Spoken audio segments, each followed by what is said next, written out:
Hi అండి. ఈరోజు చూపించబోయే రెసిపీ వచ్చేసి చేపల పులుసు. నా స్టైల్లో ఎలా చేస్తానో చూసేయండి. ప్రాసెస్లోకి వెళ్ళిపోదాం. ముందుగా కట్ చేసుకుని పెట్టుకున్న ఆనియన్స్, పచ్చిమిర్చిని బాగా వేగనివ్వాలి. బాగా వేగడం కోసం అనేది నేను ఉప్పు అనేది యాడ్ చేసుకుంటా. బాగా మగ్గుతుంది. తర్వాత మగ్గిన తర్వాత టమాటోస్ని అనేది వేసుకోవాలి. టమాటోస్, ఉల్లిపాయలు బాగా కలర్ చేంజ్ అయ్యేంత వరకు మగ్గనిస్తే కూర అనేది టేస్ట్ ఉంటుందండి. తర్వాత ముందుగా పెట్టుకున్న చేపలను అనేది వేసుకుని వాటర్ అనేది వేసుకుని మిక్స్ చేసుకోవాలండి.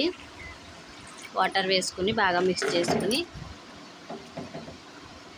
మూత పెట్టేసి పక్కన ఉంచాలండి. తర్వాత కూరకు సరిపడినంత చింతపండును అయితే నానబెట్టుకోవాలి. మసాలా అనేది యాడ్ చేసుకోవాలండి, నీసు వాసన రాకుండా.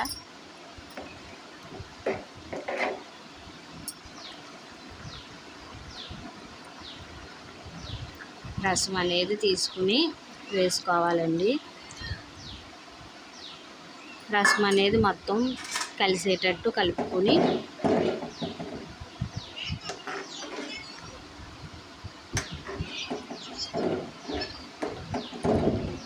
మూత అనేది పెట్టేసుకోవాలండి.